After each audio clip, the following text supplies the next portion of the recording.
आज देखते हैं आपका नेक्स्ट टॉपिक फंक्शन। तो इससे पहले हमने रिलेशन के बारे में पढ़ा था और उससे रिलेटिव क्वेश्चन किए थे। तो अब आपका टॉपिक है फंक्शन। ठीक, तो फंक्शन या फलन देखिए क्या होता है। कोई सेट माना ए है, कोई सेट बी है, एक सेट ए है, तो इसकी चलो डेफिनेशन लिख लेते हैं। Every element of A has one and only one image in B. मतलब ए के जो प्रत्येक एलिमेंट होंगे इसकी बी में यूनिक इमेज होगी। ठीक है, इससे क्या बोलेंगे हम, फंक्शन कहेंगे। लिख लेते हैं every element of A has one and only one image in B. ठीक, every element of A has one and only one image in B. जो ए का ए में जितने भी एलिमेंट होंगे उसके बी में एक यूनिक इमेज होगी। इसे हम ये हमारा फंक्शन होगा। अगर ये ऐसा होता है 1 2 3 और ये 4 5 4 6 ये लिख लेते हैं। ठीक है, तो ए इसने ये इमेज दी, इसने ये, और इसको हम 8 लिख लेते हैं। तो ये हमारा फंक्शन नहीं होगा, क्योंकि यहाँ देखो जो 1 है ये 2 इमेज दे रहा है, 5 और 4, तो ये हमारा फंक्शन नहीं होगा। ठीक, जबकि यहाँ हर कोई एलिमेंट अलग अलग इमेज दे रहा है ना, तो ये फंक्शन होगा। ठीक, इसमें आप फंक्शन में आपने दो चीज ध्यान रखनी है। हर जो ए का एलिमेंट होगा इसकी एक यूनिक इमेज होनी चाहिए, और ए के कोई भी एलिमेंट खाली नहीं होना चाहिए। मतलब ऐसा एलिमेंट कोई नहीं होना चाहिए जिसकी जो वहां इमेज नहीं देता हो। जैसे माना हमने लिख लिया ना 1 2 3 4, तो 4 5 6 7, तो इसने इसकी इमेज दी, इसने इसकी इमेज दी, और माना चलो इसको ऐसे रहने दो, ये छूट गया, तो ये भी हमारा फंक्शन नहीं होगा। ठीक, दो चीज आपने क्या ध्यान रखनी है, ए सेट का कोई भी एलिमेंट ऐसा नहीं होना चाहिए जो बी में इमेज नहीं देता हो। मतलब कोई भी एलिमेंट छूटना नहीं चाहिए। ठीक, दूसरी चीज आपने ध्यान रखनी है, कोई भी एलिमेंट एक कोई एलिमेंट यहाँ दो इमेज नहीं दे, तो ये भी हमारा फंक्शन नहीं होगा। ठीक, जबकि ये हमारा फंक्शन हो सकता है, जैसे 1 2 3 4 5 6 7। देखिए 2 और 5 की एक इमेज 5 हो सकती है। देखो 2 और 3 अलग अलग, ये इनकी इमेज क्या बनी 5, इसकी इमेज भी 5 बन सकती है, लेकिन एक एलिमेंट दो इमेज नहीं देगा। यहाँ दो अलग अलग उसकी यहाँ इमेज बन सकती है, इसको हम फंक्शन कहेंगे, लेकिन ये हमारा फंक्शन नहीं होगा। बस ये चीज आपने ध्यान रखनी है, इस पर कंफ्यूजन नहीं करना है। ठीक, फंक्शन के लिए दो चीज क्या ध्यान रखनी है, एक तो हर ए का एलिमेंट यूनिक इमेज देगा। ठीक, और ए के एलिमेंट में कोई भी ऐसा एलिमेंट नहीं होना चाहिए जो छूट जाए, मतलब जो इमेज नहीं दे, तो इसे हम फंक्शन नहीं कहेंगे। और दो इमेज नहीं देगा, कोई भी एलिमेंट दो इमेज नहीं देगा, बस ये चीज ध्यान रखनी है। लेकिन ये कंडीशन हो सकती है हमारी फंक्शन में, क्योंकि 2 और 3 दो अलग अलग एलिमेंट है ना, ये एक इमेज दे सकते हैं, ये हमारा फंक्शन होगा, लेकिन ये हमारा फंक्शन नहीं होगा। देखो इसमें कंफ्यूजन होता है, इसको ऐसे भी ध्यान रख लेना आप। जैसे आपने बाहुबली मूवी देखी है ना, बाहुबली सेकंड, तो उसमें क्या सिखाता है देवसेना को, एक धनुष से दो तीर फेंकना सिखाता है। ठीक है, सिखाता ना, तो उस टाइम में उस कंडीशन को आप समझने की ये फंक्शन नहीं है। जब वो एक धनुष से दो एरो फेंकता है ना, तो वो वाली कंडीशन फंक्शन नहीं है हमारे लिए। क्या बोलेंगे हम, वो फंक्शन नहीं है। जबकि हम एक धनुष से या फिर दो धनुष से हम एक जगह निशाना मार सकते हैं, ये ध्यान रख लेना। ठीक है, दो अलग अलग धनुष वाले एक जगह पे निशाना मार सकते हैं हम, तो ये हमारा फंक्शन होगा। जबकि एक धनुष से अगर दो तीर मार रहे हैं तो ये फंक्शन नहीं होगा। ये कंफ्यूजन होता है, इसलिए मैं इसका रेफर दे रहा हूँ इसको, ये ध्यान रखने के लिए। आप थोड़ा इसको इसमें इंक्लूड करके अगर याद रखोगे तो समझने में ज्यादा आसानी होगी। ठीक, तो क्या याद रखोगे आप, एक धनुष से जैसे क्या हम अगर दो एरो मार रहे हैं तो ये हमारा फंक्शन नहीं होगा। जबकि दो अलग अलग धनुष से एक किसी पर्टिकुलर चीज पे हम निशाना मार रहे हैं तो वो हमारा फंक्शन होगा बस। ठीक भाई, ये चीज ध्यान रखना फंक्शन में। बाकी आप ज्यादा डिटेल इसमें 12th में पढ़ोगे। तो फंक्शन के हम थोड़े टाइप पढ़ लेते हैं आपकी बुक में जो है। देखिए पहला है आइडेंटिटी फंक्शन। पहला फंक्शन है आइडेंटिटी, आइडेंटिटी फंक्शन। तो आइडेंटिटी फंक्शन क्या होता है, देखो ये एक्स एक्स, ये वाई एक्सिस, ये एक्स डैश और ये वाई डैश हो गया। ठीक, आइडेंटिटी फंक्शन हम ऐसे कह सकते हैं। अब इस ये जो y है ना, इसको हम एफ एक्स से भी प्रेजेंट करते हैं। y को किससे प्रेजेंट करते हैं हम, एफ एक्स से। ठीक, तो आइडेंटिटी फंक्शन में x की हम कुछ भी वैल्यू रखते हैं तो y हमें वही देता है। जैसे x इक्वल टू वाई होता है यहाँ पे। जब आइडेंटिटी फंक्शन की बात करते हैं ना, तो x की वैल्यू किसके इक्वल होती है, y के बराबर। तो ये हमारा फंक्शन इस टाइप से, इस तरह से हो सकता है, x और एफ एक्स, जहाँ x इक्वल टू वाई है, ठीक। तो ये हमारा फंक्शन है। जैसे हमने माना ये 1 हो गई, 2, ये 3, ये 1 2 3 4, ये -1, ये -2, ये -3, -1 -2 -3, ठीक। जैसे हमने हमारा 1 रखा तो x इक्वल टू क्या है, y है ना, तो 1 में रखने में हमको 1 ही मिला, ठीक है, क्योंकि x की वैल्यू किसके इक्वल है, y की इक्वल है। और माना हमने x इक्वल टू 2 रखा तो y भी कितना हो जाएगा, 2 ही हो जाएगा। x 3 रखा तो y भी हमें 3 मिलेगा, x 4 रखा तो y भी हमें 4 मिलेगा, ऐसे ही x 0 रखा तो y भी हमें 0 मिलेगा, x -1 तो y भी -1, x -2 y भी -2, x -3 y भी -3, x -4 y भी -4। तो आइडेंटिटी फंक्शन का जो हमें ग्राफ मिलता है वो कुछ इस तरह से मिलता है, ठीक। तो ये हमारा क्या हो गया, आइडेंटिटी फंक्शन हो गया। तो इसके लिए जो डोमेन होती है वो क्या होती है, all real number. Domain x की वैल्यू कुछ भी रख सकते हैं हम, रियल नंबर, यहाँ भी इन्फिनिटी पे हो जा रहा है, यहाँ भी इन्फिनिटी पे हो जा रहा है, ठीक। और रेंज भी हमारी क्या हो जाएगी इसके लिए, ऑल रियल नंबर, ठीक, पॉजिटिव और नेगेटिव। नेक्स्ट फंक्शन देखते हैं।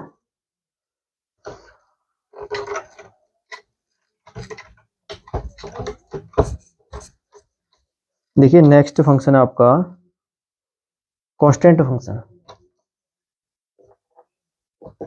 कांस्टेंट फंक्शन, ये इसको हम अचर फलन भी कहते हैं, अचर फलन। देखिए कांस्टेंट फंक्शन क्या होता है,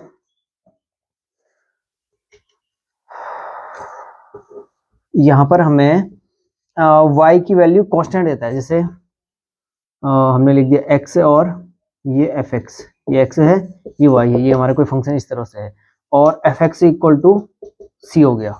fx इक्वल टू कोई कांस्टेंट चीज है, जैसे माना ये fx की वैल्यू 5 होगी, माना ये 5 है, ये 4, ये 3, ये 2, ये 2 3 4, ये 1, चलो इसमें 1 लिख लेते हैं, 1, ये 2, ये 3 एंड ये 4। तो माना x की y की वैल्यू कितनी आ गई, 4 है, y कितना है हमारा 4 है, कोई भी कांस्टेंट ले सकते हैं, ठीक है। तो x की हर वैल्यू के लिए y 4 ही रहेगा यहाँ पे, माना y कितना है 4 है ना, तो x 1 रखने में भी हमको y 4 ही मिल रहा है, x हम 2 रख रहे हैं तो y हमें 4 ही मिल रहा है, ठीक। x 3 रख रहे हैं तो y हमें 4 मिल रहा है, x 5 रख रहे हैं तो y हमें 4 ही मिल रहा है, x -1 तो y 4, x -2 तो y 4। तो हर किसी भी x के लिए तो y हमें क्या मिल रहा है, कांस्टेंट मिल रहा है, कोई भी कांस्टेंट। तो ये क्या हो जाएगा, इसे हम कहेंगे कांस्टेंट फंक्शन, ठीक। इसे क्या कहेंगे हम, कांस्टेंट फंक्शन। तो इसकी अगर हम डोमेन की बात करें, डोमेन क्या है, x की क्या क्या वैल्यू, रियल नंबर, x की क्या पॉजिटिव रियल नंबर, यहाँ से पॉजिटिव वैल्यू, यहाँ सब नेगेटिव वैल्यू, कुछ भी रख सकते हैं ना हम। तो x डोमेन तो आ गई इसकी रियल नंबर, और रेंज क्या होगी, रेंज इसकी कांस्टेंट होगी, ठीक है। कोई भी कांस्टेंट जो हमने माना है या जो हमारा कांस्टेंट आया हुआ है। देखिए नेक्स्ट क्वेश्चन, नेक्स्ट टॉपिक देखते हैं आपका पॉलिनोमियल फंक्शन। नेक्स्ट टाइप है इसका पॉलिनोमियल, पॉलिनोमियल फंक्शन।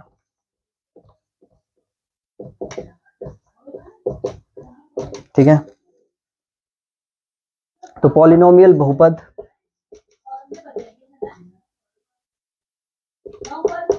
पॉलिनोमियल हमारे किस तरह से होता है, F x equal to a0 plus a1x plus a2x square plus up to so on an x की पावर n। ये इस तरह से हमारे क्या होता है, पॉलिनोमियल होते हैं ना, ये हमारे बहुपद होते हैं। तो इसके ग्राफ भी जो होता है अलग अलग टाइप का ग्राफ होता है, ठीक। जैसे माना हम किसी function f x equal to x square की बात कर रहे हैं, f x equal to x square की बात कर रहे हैं, ठीक है। तो इसका ग्राफ बनाते हैं हम। देखो इसका ग्राफ किस तरह से होता है कि हमें एक पैराबोला देता है, पैराबोला तो अभी आगे पढ़ोगे कोडिंग सेक्शन में। देखिए इसका ग्राफ किस तरह से होता है, 1 2 3 4 5, 1 2 3 4 5 6 7 ऐसे अप टू सोन, यहाँ भी -1 -2 -3 -4 -5 अप टू सोन चलते जाएगा, ठीक। तो f x equal to x square, तो एक्स माना हमने 0 रखा है, ठीक है। तो एक्स हमने 0 रखा तो एफ एक्स भी हमको कितना मिलेगा, 0 मिलेगा ना। वाई की वैल्यू कितनी मिलेगी, 0। अगर एक्स हमने 1 रखा है तो एफ एक्स कितना दे रहा है हमें, वाई कितना दे रहा है, 1 दे रहा है, ठीक। अगर x हमने -1 रखा तो यहाँ पे -1 रखते हैं, तो -1 का स्क्वायर 1, तो हमें 1 मिल जाएगा। f अगर हमने x हमने -2 रखा, ठीक, x हमने कितना रखा -2, तो -2 का स्क्वायर 4, और f अगर हमने +2 रखा तो 2 का स्क्वायर भी 4। तो देखो 0 रखने पर हमें, चलो 3 भी रख लेते हैं एक और, f -3 रखा तो -3 का स्क्वायर यहाँ कितना आ जाएगा 9, माइनस का स्क्वायर प्लस हो जाएगा ना, और ऐसी f3 का स्क्वायर कितना हो जाएगा 9।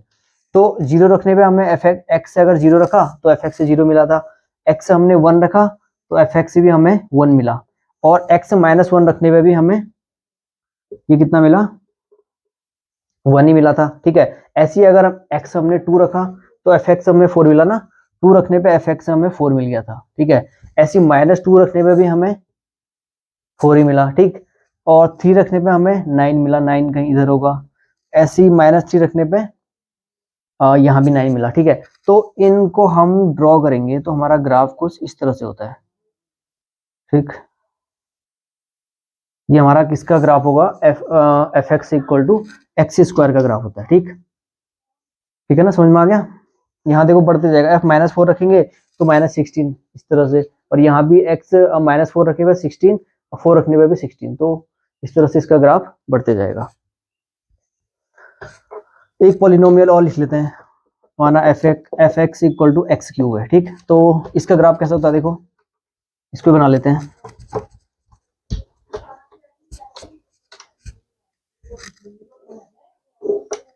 देखो x अगर 0 रखते हैं तो हमें 0 ही मिलेगा y, ठीक है ना, x 0 रखने पे y कितना मिला 0, x अगर 1 रखते हैं तो y 1 ही मिला, 0 पे 1 पे हमें 1 मिला।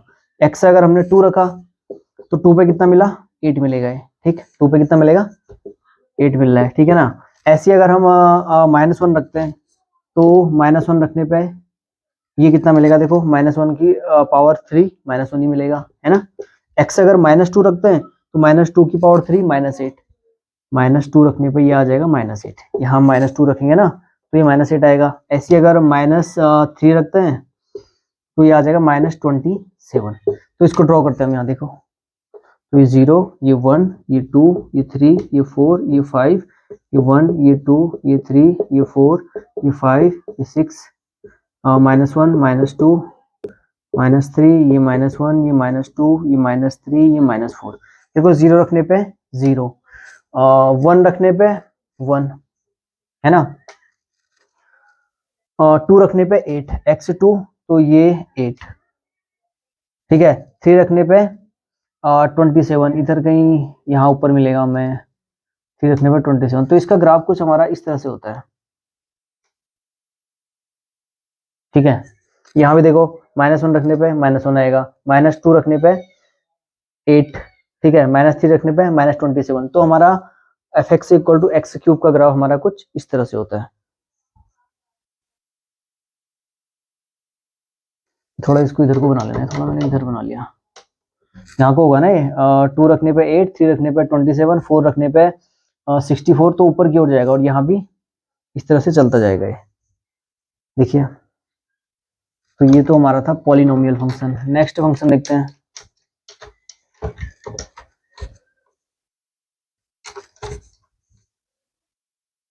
नेक्स्ट फंक्शन है आपका पॉलिनोमियल हो गया रेशनल फंक्शन। रेशनल फंक्शन तो इसका भी कोई पर्टिकुलर कोई एक ग्राफ नहीं होता है, ठीक। जैसे रेशनल फंक्शन क्या होता है हमारा, f X upon G x, ठीक है ना, परिमेय फलन कहते हैं इसे हम, क्या कहते हैं, परिमेय फलन। ये इसकी फॉर्म होगा अब हमेशा F X upon G X, जहां G X is not equal to 0, G X 0 नहीं होगा, क्योंकि अगर जी एक्स 0 है तो नॉट डिफाइंड हो जाएगा ना, समथिंग अपॉन 0 क्या होता है, नॉट डिफाइंड। तो जी एक्स 0 नहीं होना चाहिए, ठीक। तो ये हमारा इस फॉर्म में भी हो सकता है, माना कोई पॉलिनोमियल हमारा ये है, ठीक है, कोई पॉलिनोमियल हमारा ये भी हो सकता है, ठीक है ना, कोई पॉलिनोमियल हमारा क्या लिखें इसको, x cube plus x square और एक्स प्लस 1। तो इनके अलग अलग ग्राफ बनेंगे। जैसे यहाँ एफ एक्स इक्वल टू ये हो गया, ठीक है, यहाँ मैंने एफ एक्स इक्वल टू ये लिख लिया, या एफ एक्स इक्वल टू ये लिख लिया। तो हम x की वैल्यू रखते जाएंगे, fx हमें मिलते जाएगा, तो इसे हम ग्राफ ड्रॉ कर सकते हैं। आप कुछ भी रखने पे, देखो जब x हमने 1 रखा ना, तो 1 रखने पे कितना आएगा, ये x जब 1 है तो y कितना मिला, 1 + 1 2, और 1 + 1 2, तो 1 रखने पे 1 ही मिला। ठीक, ऐसी माना 2 रखा है यहाँ पे हमने, x कितना रखा 2, तो 2 + 1 अपॉन 2, 2 जो 4 + 1 5 हो गए, तो 3/5, तो कितना हो जाएगा ये 0.6। तो देखो अगर हमने यहाँ पे 2 रखा तो हमें 0.6 मिल रहा है। तो इस तरह से हम इसका ग्राफ ड्रॉ कर सकते हैं। देखो 1 पे 1 मिला हमें, ठीक है, और 2 पे हमें कितना मिला 0.6, तो 0.6 यहाँ कहीं होगा, ठीक है ना। तो इस तरह से हम इसका ग्राफ ड्रॉ कर सकते हैं, जैसा भी हमें पॉइंट मिलते जाएंगे हम ग्राफ ड्रॉ करते रहेंगे। ठीक, तो हर किसी के लिए इसका ग्राफ अलग अलग बनते रहेगा, तो इसका कोई पर्टिकुलर ग्राफ नहीं हो सकता। ठीक, तो ये हमारे रेशनल फंक्शन हो गए। नेक्स्ट देखते हैं,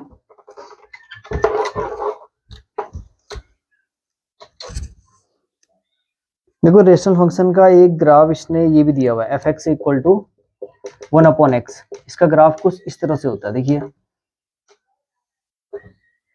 और ये इस तरह से होता है। ठीक, ये f(x) = 1/x, ये भी हमारा रेशनल नंबर है ना, जहां x ≠ = 0। देखो यहाँ मगर x की जितनी ज्यादा वैल्यू रखनी है तो 1 देखो 1 रखने पे 1 ही आएगा, 1/2 रखने पे 0.5 आएगा। ठीक, 1/100 0.1, तो x से जितना बढ़ रहा है फंक्शन की वैल्यू उतने 0 के करीब आती जा रही है। ये x से जितना बढ़ते जाएगा ना, तो ये उतना 0 के की ओर बढ़ते जाएगा। x की वैल्यू बढ़ाते जाएंगे हम, तो ये 0 की ओर बढ़ते जाएगा। ठीक, तो ये ग्राफ हमें ये तो बता रहा है, x की हम जितनी ज्यादा वैल्यू रखते जाएंगे ना, x बढ़ाते जाएंगे, तो f(x) से घटते जाएगा। ठीक, क्योंकि ये जितनी बड़ी संख्या से हम डिवाइड करेंगे तो उतना छोटी वो तो आएगा हमारे पास, उतनी छोटी संख्या आएगी ना, तो x बढ़ते जाएगा तो f(x) घटते जाएगा। ठीक, तो ये 0 की ओर बढ़ते जाएगा, लेकिन ये 0 पर टच नहीं होगा कभी। ठीक, 0 पर कभी टच नहीं होगा। ऐसे ही यहाँ देखो, अगर x की वैल्यू घटते जाएगी, x से हम घटाते रहेंगे ना, 1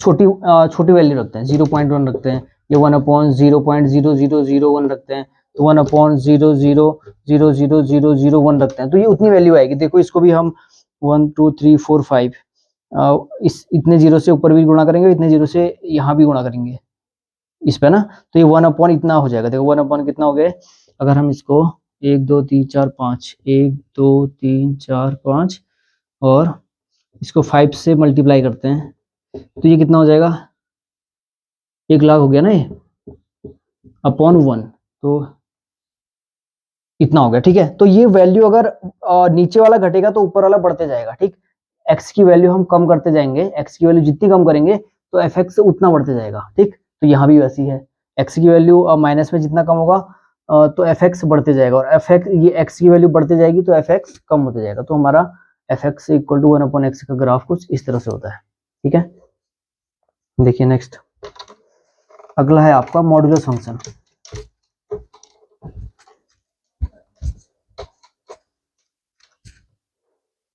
मॉड्यूलस फंक्शन, मॉड्यूलस फंक्शन, तो मॉड्यूलस फंक्शन f(x) = x।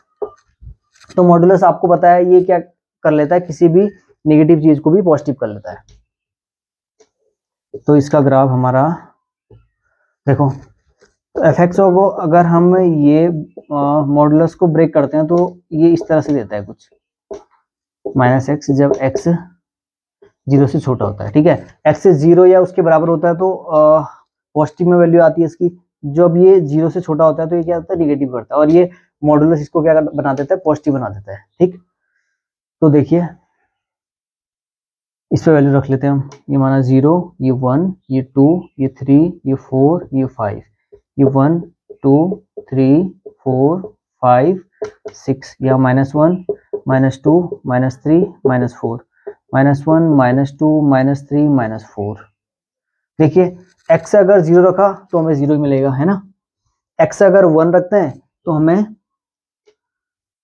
1 मिलेगा, और x अगर -1 रखते हैं तब भी हमें क्या मिलेगा, x 1 रखते हैं तो हमें 1 मिलेगा, x -1 रखने पे भी हमें 1 मिलेगा, x 2 रखते हैं यहाँ पे तो 2 क्या होगा, 2 रखने पे हमें 2 ही मिलेगा, और -2 पे भी हमें ये क्या कर देगा, पॉजिटिव कर लेगा, तो 2 ही मिल जाएगा, ठीक। ऐसी 3 रखने पे हमें एफ एक्स 3 मिलेगा, -3 पे भी हमें 3 मिलेगा। तो इसका ग्राफ कुछ इस टाइप का, इस तरह का होता है, कुछ ये शार्प ग्राफ, ठीक। तो ये हमारा मॉडुलस फंक्शन का ग्राफ होता है, ठीक है।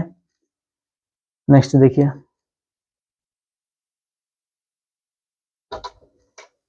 Signum function. अभी सिग्नम फंक्शन आपके टॉपिक में तो इससे रिलेटिव कुछ क्वेश्चन है नहीं, लेकिन फिर भी देख लो, ज्यादा लंबा तो है नहीं है। सिग्नम फंक्शन, ठीक है। तो ये सिग्नम फंक्शन हमारा इस तरह से होता है, F x equal to upon X, जब X is not equal to 0 और एक्स 0 पे ये 0 देता है, ठीक है। तो ये हमारा सिग्नम फंक्शन होता है, ठीक। F x equal to mod X upon X, जब एक्स 0 नहीं है और एक्स 0 पे 0 देता है।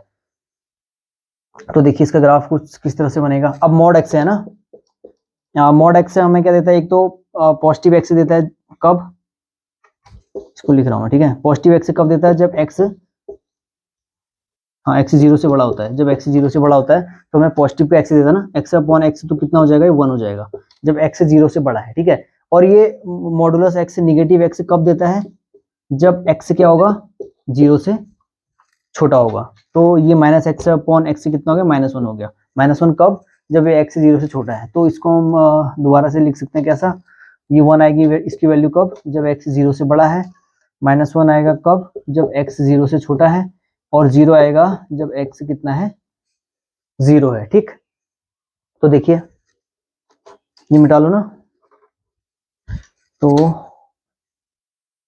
इसको ड्रॉ कर लेते हैं हम। यहाँ पर हो गया 0, ये 1 और ये -1। तो देखो 0 एक्स की वैल्यू 0 रख रहे हैं तो y हमें 0 ही मिल रहा है। एक्स अगर हम 0 से बड़ी कोई भी डिजिट रखते हैं, ठीक है। 0 से बड़ा हमने एक्स से कुछ भी रख दिया है, या 1 2 3 4 5 अप टू 7 कुछ भी रख दिया, तो हमें 1 दे रहा है। कितना दे रहा है, 1। लेकिन 0 पे ये 0 ही दे रहा है, तो 0 पे ये ऐसे दिखा देना इसको, ठीक है। क्योंकि 0 पे ये 0 दे रहा है ना, 0 पे 1 नहीं मिल रहा है हमें।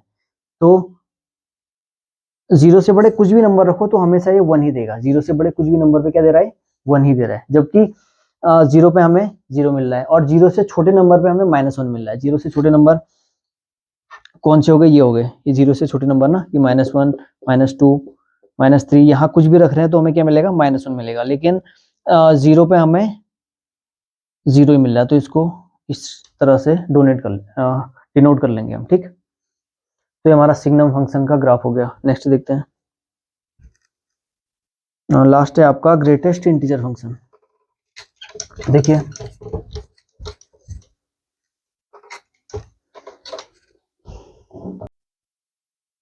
नेक्स्ट फंक्शन है आपका greatest integer function. Greatest integer function, ठीक है। इसको हम कहते हैं महत्तम पूर्णांक फलन। महत्तम पूर्णांक फलन, ठीक है। तो देखिए ग्रेटेस्ट इंटीजर फंक्शन क्या होता है, जो अपने बराबर या अपने से छोटा इंटीजर देता है। या तो अपने बराबर देगा या अपने से छोटा इंटीजर देगा। जैसे इसको हम ऐसे डिफाइन करते हैं, ठीक है। ऐसे डिनोट कर लेते हैं इसे, एफ एक्स इक्वल टू, इसका साइन होता है ग्रेटेस्ट इंटीजर फंक्शन का। तो जैसे माना एफ 0 है, तो 0 पे तो 0 देगा, क्योंकि 0 का इंटीजर ही तो है ना। अगर हम एफ 0.1 रखते हैं तो ये 0 मिलेगा, क्योंकि 0.1 ये क्या देगा, अपने बराबर या अपने से छोटा इंटीजर देगा ना। 0.1 तो इंटीजर नहीं है, तो अपने छोटा इंटीजर 0 देगा। ऐसे ही अगर एफ 0.2, ये 0.2 तो इंटीजर नहीं है, तो अपने छोटा इंटीजर देगा तो 0। ऐसे ही अगर करते जाएंगे तो f 0.9 तक हमें 0 ही मिलेगा। जबकि f1 पे कितना मिलेगा, अपने बराबर या अपने से छोटा इंटीजर देता ना, तो 1 तो इंटीजर है तो 1 ही देगा। ऐसे ही अगर हम f 1.1 करते हैं तो 1.1 इंटीजर नहीं है, तो ये 1 ही देगा। f 1.2 पे भी ये 1 ही देगा, क्योंकि अपने बराबर या अपने से छोटा इंटीजर देता है। ऐसे ही f2 पे कितना देगा, ये f2 पे 2 देगा, क्योंकि ये क्या करता है, अपने बराबर या अपने से छोटा इंटीजर देगा, ठीक। ऐसे ही f2.1 पे कितना देगा, ये 2 ही देगा, अपने से छोटा या अपने बराबर, तो ये 2 ही देगा। ऐसे चलते जाएगा, f2.9 पे ये 2 देगा, और f3 पे ये 3 देगा, ठीक। अब अगर हम निगेटिव नंबर की बात करें, देखो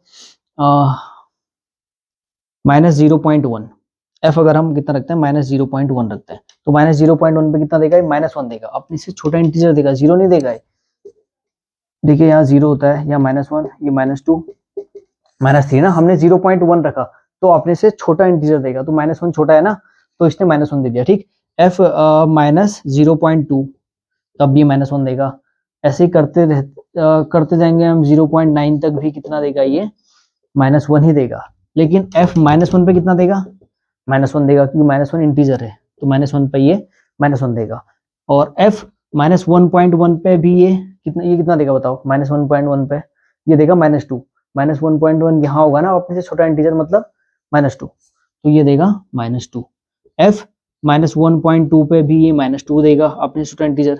ऐसे ये f -1.9 तक भी ये कितना देगा, -2, और f -2 पे ये कितना देगा, -2, क्योंकि -2 एक इंटीजर है, ठीक। तो इसको हम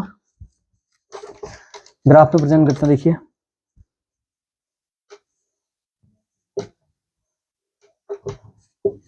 ये देखिए 1, ये 2, ये 3, ये 4, ये 5 और ये -1, -2, -3, -4 और ये -1, ये -2, -3, -4, ये 1, ये 2, ये 3, ये 4, ठीक। तो देखिए 0 से x की वैल्यू 0 से 1 तक, 0 से 1 तक अगर हम यहाँ x की वैल्यू रखते जाते हैं ना, 0.1, 0.2, 0.3, यहाँ से यहाँ तक ये 0 ही देगा, है ना, यहाँ से यहाँ तक ये कितना देगा, 0 ही देगा। लेकिन 1 पे ये 0 नहीं देगा, 1 पे कितना देगा, 1 पे ये 1 देगा, ठीक है। ऐसी 1 से 1.9 तक ये कितना देगा, 1 ही देगा, 1 से 1.9 तक 1 देगा। लेकिन 2 पे ये 1.9 नहीं देगा, 2 पे ये 2 देगा, तो इसको हम ऐसे प्रेजेंट करते हैं, 2 पे 2 देगा। इस पे नहीं देगा, इसको हम ब्लैंक से प्रेजेंट करेंगे, ठीक। ऐसे ही देखो 2 पे 2 देगा, 2 से 2.9 तक ये 2 ही देगा। लेकिन 3 पे ये 2.9 पे ये यहाँ पे 3 रख लिया ना हमने, x की वैल्यू 3 रख ली, 3 पे ये 2.9 देगा, 3 पे ये 3 देगा, ठीक है, समझ में आ रहा है ना। हाँ, तो 3 पे ये 3 देगा, तो इससे आगे इस तरह से चलते जाएगा ये ग्राफ, ठीक। ऐसे यहाँ निगेटिव में देखो -1 पे ये -1 ही देगा, ठीक। और इधर चलते चलते 0.1, 0.2, x की वैल्यू -0.1, -0.2, यहाँ पे सब पे ये कितना देगा, -1 ही देगा। लेकिन -1 पे ये 0 देगा, तो -1 पे ऐसे प्रेजेंट कर लेना इसमें, ठीक है। यहाँ देखो -2 पे ये -2 ही देगा, ठीक है ना। और -1.9, -1.8 सब पे ये 2 देगा, ठीक। यहाँ है ना -1, ठीक है, तो -2 पे ये -2 देगा, ठीक। तो इस तरह से हमारा इसका ग्राफ हो जाता है। तो ये हो गया हमारा ग्रेटेस्ट इंटीजर फंक्शन।